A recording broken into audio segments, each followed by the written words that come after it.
नमस्कार जय हिंद साथियों। दिल्ली हाई कोर्ट से कल एसएससी जीडी वाले कैंडिडेट्स के लिए जो फैसला आया है साथियों, उस पूरे फैसले का विश्लेषण इस वीडियो के माध्यम से मैं करने जा रहा हूं।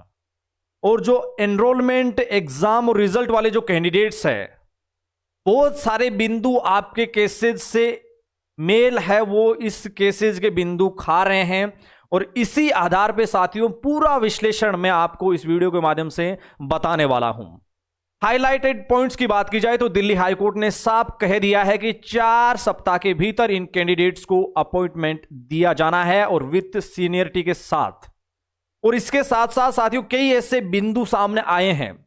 आप में से बहुत सारे साथी जो हमें पूछते हैं कि हमने दिल्ली हाईकोर्ट में एग्जाम एनरोलमेंट रिजल्ट वाले केस में हमारा नाम नहीं दिया गया है, क्या हमारे साथ न्याय मिलेगा या जो पिटिशनर है उनको। तो यहां वो भी पॉइंट से क्लियर हो चुका है। साफ तौर पे दिल्ली हाई कोर्ट का कहना है कि जो कैंडिडेट्स दायरे में आ रहे, चाहे भले ही वो कोर्ट ना पहुंचे हो, उन सभी कैंडिडेट्स के साथ दिल्ली हाई कोर्ट ने न्याय किया है, भले ही वो पिटिशन में उनका नाम हो या नहीं हो, इससे कोई फर्क नहीं पड़ता।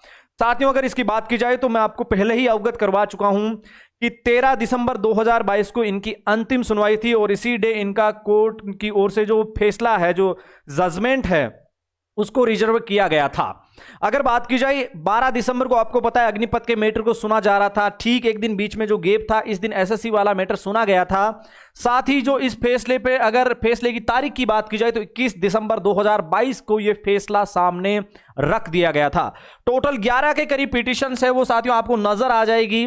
और 11 पिटिशंस में आपको अगर नाम की बात की जाए तो चंद ही नाम ही यहां दिल्ली हाईकोर्ट पहुंचे थे।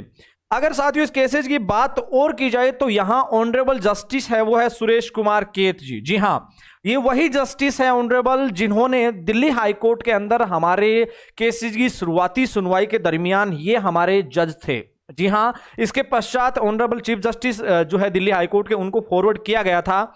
यहां 2 केसेस थे।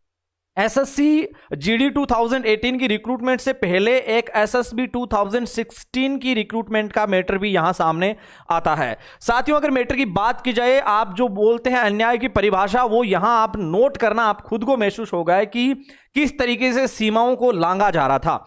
अगर बात की जाए पूरी वैकेंसी की तो साथियों ये जो रिक्रूटमेंट है वो 54,953 पद के लिए सबसे पहले डिक्लेयर किया जाता है। और इसके पश्चात अगर इस रिक्रूटमेंट की बात की जाए, जो 2018 के अंदर फॉर्म समय जब इनके फॉर्म फिल हो रहे थे तो 54,953 के करीब वैकेंसी सामने रखी जाती है। लेकिन इसके पश्चात जो रिक्रूटमेंट के अंदर एक बदलाव होता है और ये वैकेंसी 54,000 से 60,210 के करीब इस वैकेंसी को फॉरवर्ड कर दिया जाता है, बढ़ा दिया जाता है। तकरीबन 6,000 5,500 के करीब पदों में बढ़ोतरी की जाती है। साथियों इसके पश्चात अगर बात की जाए रिजल्ट्स की, जब ये रिजल्ट 21/1/2020 को जब डिक्लेयर होता है तो ये वैकेंसी 54,411 का रिजल्ट है वो कैंडिडेट्स का सामने आता है। आप अच्छे से यहां नोट कर सकते हैं कि जो वैकेंसी शुरू में 54,953 पदों के लिए आती है, जिसको बढ़ा के 60,210 किया जाता है, इसमें बदलाव करके अंतिम जो रिजल्ट आता है उसमें केवल 54,411 कैंडिडेट्स को ही लिया जाता है। बोले तो शुरू वाली वैकेंसी से यहां पद कम कर दिए जाते हैं। इसी को लेकर इन कैंडिडेट्स ने दिल्ली हाईकोर्ट का रुख किया था। मैं दूसरे मैटर की साथियों अगर बात करूं तो आप देख सकते हैं कि जो एसएसबी का जो मैटर था, इसमें हेड कांस्टेबल की जो पोस्ट थी कम्युनिकेशन की, इसके अंदर तकरीबन 746 वैकेंसीज थी, जिनमें से केवल 674 वैकेंसी को फिल किया गया था। इसके अंदर 72 वैकेंसी खाली रह गई थी। और यहां एक बिंदु यह था कि जो आपको वेटिंग लिस्ट वाले कैंडिडेट्स है वो यहां शामिल नहीं थे। बोले तो विभाग की ओर से वो प्रक्रिया फॉलो नहीं की गई थी, जबकि नियमों टर्म्स के आधार पे वेटिंग के लिए कैंडिडेट्स को रखा जाना आवश्यक होता है और इसी को लेके उन्होंने दिल्ली हाईकोर्ट का रुख किया था। साथियों में अगर बात की जाए इन लॉयर्स की, वकीलों की ओर से क्या कहना था, देखिए सरकार ने जो साक्ष्य उपलब्ध करवाए वहां से साफ नजर आ रहा था कि बिल्कुल गलतियां उनकी ओर से की गई है।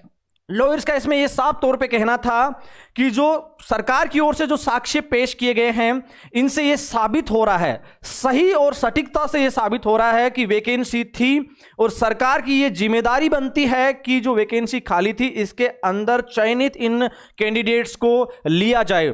साथियों, मैं लेजिटिमेट एक्सपेक्टेशंस की अगर बात करूं तो ये जो पॉइंट्स है, ये जो बिंदु है, हमारे लॉयर्स की ओर से, चाहे प्रशांत जी भूषण, अंकुर जी छिबर, मुखर्जी की, इन सब की अगर लॉयर्स की बात की जाए तो दिल्ली हाई कोर्ट के अंदर, हमारे केस के अंदर भी इन तमाम बातों को रखा गया है। हालांकि हमारे केसेस के अंदर नियुक्ति में चयनात्मक प्रक्रिया को आधार जिस तरीके से सरकार सामने रख रही थी, यहां भी इनका यही कहना था सरकार का कि अगर आप प्रक्रिया पूरा कर लेते हैं इसका मतलब यह नहीं कि आप चयन हो जाते हैं। मैं आपको सरकार का रिप्लाई भी साथियों यहां दिखाना चाहूंगा। साफ तौर पे इन्होंने लिखा कि the final selection list will be prepared in order of merit. इन्होंने साफ तौर पे यहां नोट करवा दिया कि हमने मेडिकल एग्जामिनेशन से मेरिट के आधार पे, कैटेगरी के आधार पे हमने सारी की सारी चीजें कंप्लीट की है। लेकिन इनका साफ तौर पे यह कहना था कि अगर प्रक्रिया आप पूरी कर लेते हैं तो इसका मतलब यह नहीं है कि आपका चयन हो चुका है, ये इसके बारे में नहीं कहा जा सकता। और इसी के ऊपर दिल्ली हाई कोर्ट ने अपना फैसला दिया है। मैं साथियों बता दूं कि दिल्ली हाई कोर्ट ने साफ किया है कि अब जो कैंडिडेट्स है 5,500 6,000 के करीब कैंडिडेट्स, इनके साथ जो न्याय हुआ है, इनकी प्रक्रिया कैसे रहेगी। जो आप में से बहुत सारे साथी पूछते हैं पद कम कर लिए जाएंगे, मेडिकल एग्जामिनेशंस का क्या होगा, तो साफ तौर से देख सकते हैं the final selection list we will prepared in order of merit. अगर आप अच्छे से इसको नोट कर पाएंगे तो साफ तौर पे लिखा हुआ है कि जो फाइनल मेरिट जो है, जो सीएपीएफ का जो एग्जामिनेशन था, जो कंप्यूटर बेस्ड एग्जामिनेशन के मार्क्स सबसे पहले रखे जाएंगे। इसके पश्चात इनकी कैटेगरी को फॉलो किया जाएगा कि ये ओबीसी, एससी, एसटी या किस भी कैटेगरी से आते हैं उसको देखा जाएगा, और उसके पश्चात मेडिकल को वापस से किया जाएगा। और जो साथी बोलते हैं नॉर्मल प्रक्रिया होती है या हार्ड होगी, तो साफ तौर पे पूरा का पूरा मेडिकल दोबारा होगा। और इन 3 पॉइंट्स को ध्यान में रखते हुए, कितने पद हैं इस आधार पे, कैटेगरी को ध्यान में रखते हुए, कंप्यूटर बेस्ड एग्जाम में उनके मार्क्स कितने थे, इन सभी चीजों को ध्यान में रखते हुए अब इन कैंडिडेट्स को चयन इनका किया जाएगा। जो कैंडिडेट 5,500 6,000 पदों के दरमियान उनके सारे डेटा अगर मैच खा रहे हैं तो इन कैंडिडेट्स को यहां सेलेक्ट किया जाएगा। दिल्ली हाई कोर्ट के फैसले की अगर बात की जाए तो ये 3 लाइंस आप पढ़ लीजिए कि द रेस्पोंडेंट्स, जी हां, जो जिम्मेदार जो सरकार है, इनकी जिम्मेदारी बनती है कि the candidates and offer them appointment with in 4 weeks. 4 सप्ताह का वक्त है वो दिया गया है दिल्ली हाई कोर्ट की ओर से कि इन कैंडिडेट्स को अपॉइंटमेंट दिया जाए 4 वीक के अंदर। साथ ही यहां ये कहा गया है कि नेशनल जो नोटेनियल जो सीनियरिटी की अगर बात की जाए तो वो भी यहां साफ तौर पे रखी गई है कि भले ही आपने 2-3 साल का टाइम पीरियड जो रहा है, इनकी जो सीनियरिटी बनती है उसका विशेष तौर से ख्याल रखा जाए। और विदाउट बेक वेज, अगर जो बेक अगर पगार की बात की जाए तो वो यहां शामिल नहीं रहेगी, लेकिन सीनियरिटी का विशेष तौर से साथियों ध्यान रखा जाए। ये दिल्ली हाई कोर्ट की ओर से कहा गया है। 21 दिसंबर 2022 को SSC GD recruitment 2018 and SSB 2016 के जो रिक्रूटमेंट है, इस पर तकरीबन कुल मिला के 6,000 के करीब कैंडिडेट्स के साथ न्याय की रूपरेखा है वो सामने रखी गई है।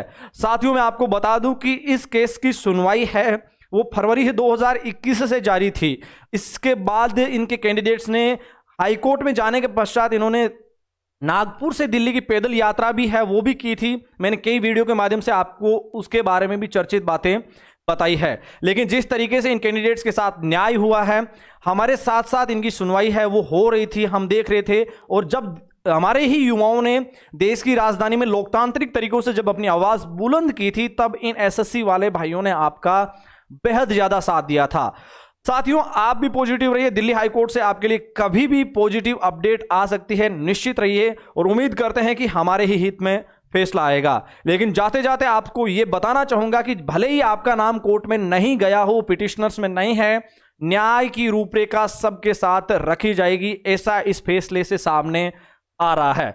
साथ ही इस फैसले के बारे में आप क्या राय रखते हैं मुझे कमेंट सेक्शन के माध्यम से जरूर बताइएगा। साथ ही सैन्य भर्ती से जुड़ी हुई ताजा लेटेस्ट अपडेट के लिए आप एडी आर्मी पॉइंट परिवार के यूट्यूब चैनल से जुड़ना ना भूलें। वीडियो के अंत तक आप बने रहे, इसके लिए आपका दिल से शुक्रिया। अपने मेजबान दिनेश को दीजिए यहां इजाजत। मिलेंगे फिर ताजा अपडेट के साथ, तब तक के लिए जय हिंद, जय भारत, शुक्रिया।